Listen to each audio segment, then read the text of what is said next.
Mauro, buen día, ¿cómo andás? Hola Emma, Pato, buen día a todos. Buen ¿Qué día, tal? Mauro. ¿Cómo están? ¿Todo bien, Mauro? ¿Cómo andan? Sí, bien, Bien. bien, bien. Mauro, se está hablando casi en todos los medios sobre el Fondo Monetario Internacional y también sobre las reservas del Banco Central, algo que un poco habíamos charlado el lunes feriado, algo habías adelantado, ¿no? Que se iba a charlar mucho de este tema durante la semana. Digo, ¿hay alguna novedad de esa cuestión? Mira, se van confirmando, bueno, primero la firma para mediados de abril, eso aparentemente es casi seguro, por lo que uno puede leer.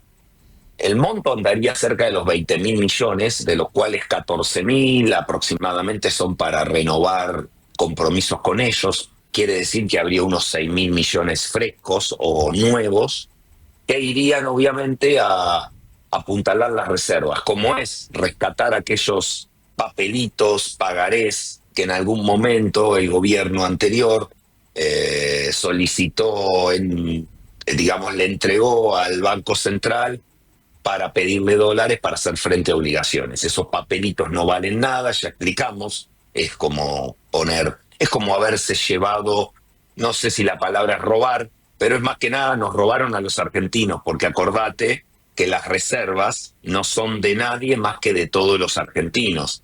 Eso es algo que por ahí a la gente le cuesta entender. A veces cree que las reservas es como un ahorro que tiene el gobierno, que tiene el Estado, y no funcionan de esa manera. Las reservas son activos que todos los argentinos decidimos descansar en el Banco Central para que el Banco Central nos dé pesos para nosotros poder hacer las transacciones. Si nosotros quisiéramos, entre comillas quisiéramos, deberíamos podernos quedar con esos dólares y no dárselos al Banco Central. ¿Por qué digo entre comillas? Porque hay una obligatoriedad de liquidarle dólares al Banco Central cuando un exportador vende en el extranjero y cobra en dólares. Tiene que dárselos en algún momento al Banco Central y el Banco Central emite pesos. ¿Eso siempre fue Por así, eso te digo Mauro? que siempre fue así. A veces se ha obligado a liquidar en un mes, en 3 meses, en 180 días, en un año. Pero digamos que ahí existe ya una obligatoriedad. Voy a un ejemplo. Vamos a hacer de cuenta que un productor acá de la zona de cebolla tiene la posibilidad de vender justamente varias toneladas al extranjero, ¿no? O alguien que se lo compra en Brasil. Ese brasilero le va a pagar con dólares. Él tranquilamente podría quedarse con los dólares y guardarlos o operar con dólares o hacer lo que quiere con los dólares. Pero lamentablemente eso no es así. Como el Banco Central tiene registro de la operación, le dice, discúlpeme, usted le vendió cebolla a un brasilero, sí, es verdad, y cobró tantos dólares, sí, es cierto, porque está la factura, está la operación. Bueno, usted tiene 180 días para venderle esos dólares al Banco Central. O sea que ya de por sí existe una obligatoriedad. No es todo tan liberal como nos dicen que es. Entonces, en esos 180 días hay que venderle los dólares al Banco Central. Y el Banco Central emite pesos. O sea que el banco tiene una deuda de pesos y se queda con los dólares en resguardo. Pero los dólares son de la sociedad, o sea, están contra los pesos que se emiten. No puede venir el gobierno y decir, che, ¿me das esos dólares que dejó el cebollero aquel que vendió?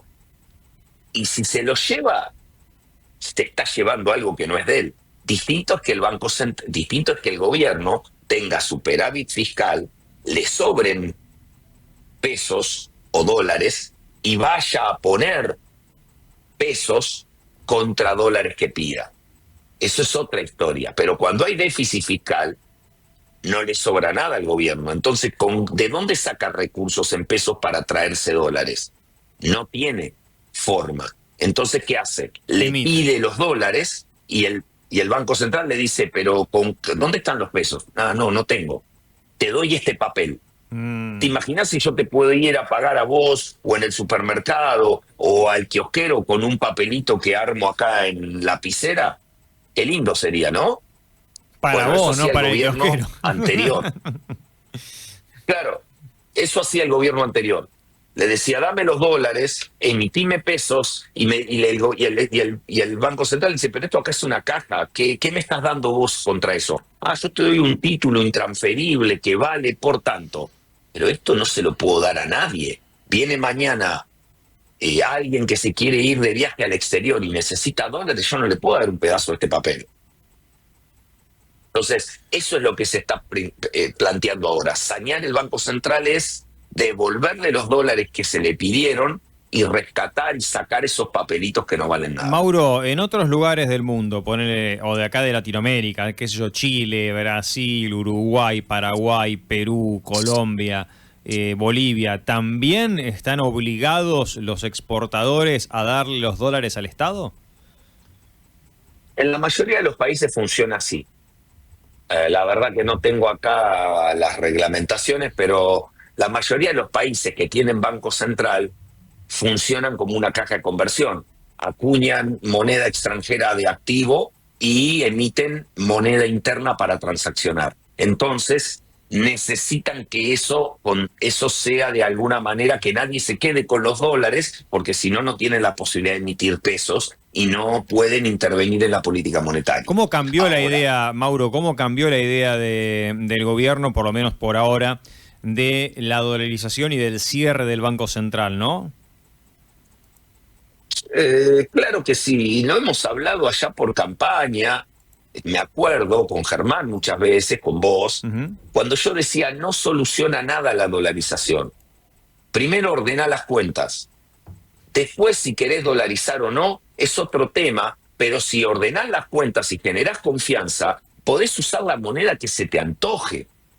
Mientras haya confianza y no te quieran sacar, la gente no se quiera sacar la moneda de encima. Ahora, en aquel momento, cuando parecía que el peso no tenía más futuro, la dolarización era una manera de quitarnos un tema de la cabeza. Ahora, si vos dolarizabas y no ordenabas las cuentas nacionales y del Estado, ibas a tener un problema igual, nada más que en lugar de emitir dólares, pesos, ibas a tener que endeudarte en dólares o no sé qué. Pero fíjate vos cómo hoy, logrando algunos equilibrios y cierta confianza, tenés al peso en algún momento más demandado que el dólar. Por eso el dólar blue llegó a caer de 1.400 a 1.200. O sea, eso se explica porque la demanda de pesos le ganó a la demanda de dólares. Claro, claro. Mauro, al margen de esta cuestión del Fondo Monetario, de la cantidad de dólares que tiene el Banco Central, de las reservas, etcétera, se sabe que en Bahía Blanca estamos viviendo una situación muy compleja, ¿no? Después de la inundación. Hemos hablado con gente de industriales, empresarios, pymes, etcétera, y todos coinciden en que, a pesar de que algunos recibieron ya algún crédito de ayuda, digamos, para poder salir adelante de lo que fue la pérdida enorme por la inundación, viene un poco lento el asunto. Y también el que pudo abrir pareciera como que todavía la rueda no comenzó a girar nuevamente, o porque la gente está gastando el dinero en otra cosa, o porque no lo tiene, digamos. ¿Cómo lo ves vos desde siendo economista y bahiense?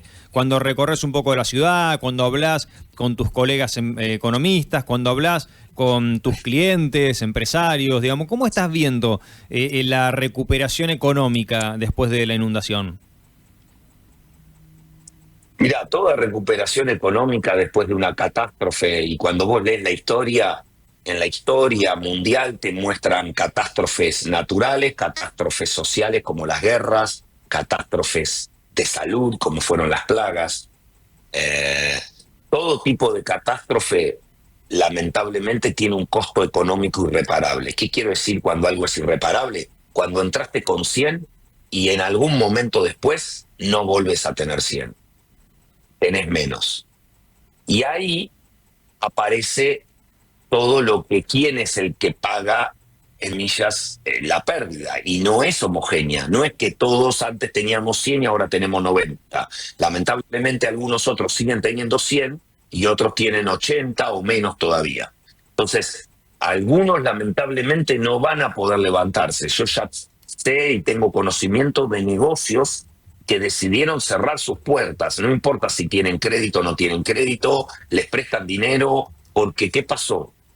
No solamente hay una pérdida de capital, porque se inundó, porque lo que sea, sino que aparte se afectó el flujo continuo de su negocio de acá al futuro. Y también está la cuestión anímica. Yo hablaba ayer con la gente de la corporación y me decía, no es lo mismo un emprendedor de 25 años que un comerciante de 65, 70 que dice, y yo ya no estoy para arrancar de nuevo. Y no es por estigmatizar, simplemente es lo que está pasando, ¿no? Es la falta de futuro. Y el futuro que vos podés vislumbrar tiene que ver con el momento de la vida que estás viviendo. El futuro de un chico de 25 no es el mismo que un hombre de 60. ¿Por qué? Porque fíjate la cantidad de años esperados de vida que le queda a cada uno para poder apostar, tener energía para apostar y para poder volverse a caer en todo caso. Siempre nosotros decimos, incluso en el área de las finanzas, que son más amantes al riesgo, a contraer riesgo para invertir, los jóvenes que los grandes. ¿Por qué? Porque tenés menos años si sos grande para recuperarte si te va mal. Entonces, la persona mayor es más conservadora naturalmente y la persona más joven es un poco más arriesgada. Y está bien que sea así. Por eso los emprendimientos son generalmente de gente joven. Bienvenido si existe alguna persona mayor que quiera ser emprendedor también grande. ¿Por qué? Porque no están mirando la vida de la manera que la miran los demás, y bienvenido que sea así porque ayuda. Siempre es bueno un emprendedor, no importa la edad que tenga. Pero entiendo el desazón de las personas grandes que por ahí hayan visto que su negocio o que sus ahorros o que su esfuerzo de toda la vida se haya perdido y no tengan ganas de arrancar, ya sea por falta de ganas, ya sea porque desapareció el negocio que tenían en términos del flujo de gente que tiene que haber para que le compren algo, ya sea porque cambiaron las condiciones de mercado. No sé, me gustaría saber, y seguro va a ser así, que va a haber repercusiones en el valor de las propiedades que estuvieron en un lugar o en otro. Claramente, lo hablamos con la gente lo hablamos con la gente de la Cámara Inmobiliaria y nos decía eso, que es lo que se viene a futuro, digo. Bueno, zona que fue inundada, y vas a tener precios en los precios del alquiler. Y sí, tendrán que bajar los precios. Y vas a tener precios. Ya nos decían, Mauro, para los alquileres que se están pidiendo ahora piden en la referencia primer piso o no planta baja. Los que están buscando alquilar ahora, dicen no planta baja, no me busques planta baja, primer piso para arriba. Bueno, imagínate si ese primer piso, esa planta baja era un local de comidas o de venta de alimentos y iba a estar enfrente del Canal Maldonado. ¿Quién va a poner un negocio ahí? Bueno, evidentemente es un riesgo, ¿no? Por ahí te hacen las obras y no se inunda más. Pero, digo, ahí nos decían, está la especulación del que quiere invertir. Digo, si vos, Mauro Trellini, le crees a Kicillof, le crees a Milei, le crees a sus bieles, Bahía Blanca va a estar preparada para otra inundación y esta es una de esas inundaciones que se da cada 100 años, vos decís, bueno, compre este local por 2 mangos, aprovecho, que no lo quiere comprar nadie porque se inundó, y pongo guita ahí. Ahora, es un riesgo, porque por ahí las obras no llegan, o por ahí, pasado mañana, Dios no lo quiera, que no lo veamos nunca más, vuelve a haber un fenómeno natural parecido, ¿no? Muchas variables hay que empezar a pensar. Y si la obra que te van a hacer no llega como no llegó la del Cholo nunca, claro. Y si llega y tarda y demora mucho, y si la obra se lleva 1, 2 o 3 años y vos ya el negocio que pusiste no se puede dar el lujo de tener una obra enfrente que te llene de mugre y que la gente por ahí no camine, entonces no te compre. Claro.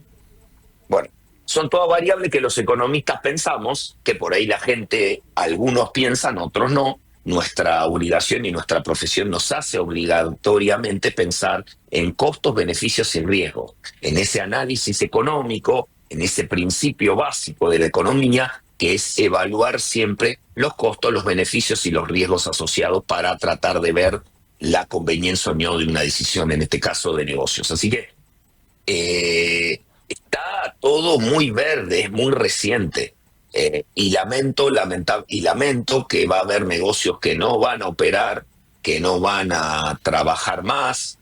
Habrá que ver cuánto nos cuesta recuperar la actividad que teníamos antes y habrá que ver también cómo se geolocaliza. Quizás haya lugares en los cuales las cosas que eran no son más, y otros que se potencian, como por ejemplo en las zonas altas, donde no hubo ningún inconveniente, o en aquellos lugares donde Bahía Blanca no tuvo problemas, porque parece ser que estarían a salvo de una inundación. Pero bueno, están, los costos de los seguros, todos los tratamientos que pueda haber para tratar de no tener inconvenientes el día de mañana cuando te entre agua, que puede haber, impermeabilizaciones. Bueno, hubo mucha gente que tuvo problemas de agua, no porque le entró agua por abajo, sino porque no podía bancar los techos que tenía sin reparar. Así que nada, estas cosas, estas catástrofes a veces nos ponen lamentablemente al día de cuán efectivos fuimos a la hora de planificar y minimizar e invertir en riesgos futuros ocasionales, ¿no? Mucha gente dice, no, ¿para qué voy a tener un seguro si nunca choco, si no ando en auto? Y un día lo sacaste y ¡pum! Bueno, lamentablemente esas cosas suceden, y a veces los países, como los nuestros, que tienen grandes problemas de crecimiento, de desarrollo, de atraso económicos, lo que posponen son las inversiones para la mejora futura de la infraestructura y la prevención de riesgos. Entonces, pues pasan las cosas como nos pasan en Bahía Blanca, y como ha pasado en La Plata, y como pasaron en muchos otros lugares del país. Pato, ¿preguntas para Mauro? Hay consultas para Mauro. Mauro, ¿cómo ves las acciones argentinas, sobre todo las energéticas, gas, petróleo, energía? Te consultan por acá a través del WhatsApp. Pues mira, no soy un seguidor particular de las acciones. Sí te puedo decir que el mercado viene bajista en todo 25, perdón, y creemos que va a ser así en todo este primer semestre. No las veo a las acciones, no las veo comprables en todo este primer semestre. Si alguno ve que quizá alguna acción en estos 2 meses y medio bajó suficientemente, por ahí esté tocando un piso. Ya lo bajó. Pero me parece que todavía no es momento para esperar un rebote. Yo esperaría a la segunda parte del año, como mínimo, tanto local como de manera internacional, o por lo menos en el mercado de Estados Unidos. Pero bueno, no soy experto, quizás tendría que volver a leer algunos research de los que se dedican a eso. Buen día, Mauro. Entiendo lo del gobierno anterior y los dólares de Macri y el actual ministro de Economía. ¿En dónde están? Eso no sería lo mismo, con la única diferencia que del anterior están los papeles, pero los de Macri preguntan por acá. ¿Qué se hizo? Esto ya lo has contestado varias veces, pero ¿qué se hizo, sí, Mauro, con estos? No llegaron a ser 50.000 millones porque no se le dio todo el dinero a Argentina, pero con estas decenas de millones de dólares, de miles de millones de dólares que se le dio del Fondo Monetario a Macri. ¿Qué se hizo? ¿Se fugó? ¿Compró dólares el particular? ¿Están en el Banco Central? ¿Están en la cuenta de Macri? Bien. Bueno, la cuenta de Macri no sé, no tengo idea, creo que no, pero vamos por parte. Es cierto que una manera de endeudar, cuando vos no te cierran los números y gastás más de lo que te ingresa, tenés 3 maneras, si sos el Estado, de financiarte. Una es subir impuestos. Otra es pedir dinero prestado, emitir deuda, ya sea emitiendo un bono o pidiéndole al Fondo Monetario Internacional, por ejemplo, como hizo Macri. Bien. La otra tercera es decirle al Banco Central que te emitan los pesos que te faltan contra los papelitos que recién hablaba. Podés usar una de las 3, 2 de 3 o las 3. Argentina usó las 3. Según el gobierno de turno, usaba una u otra.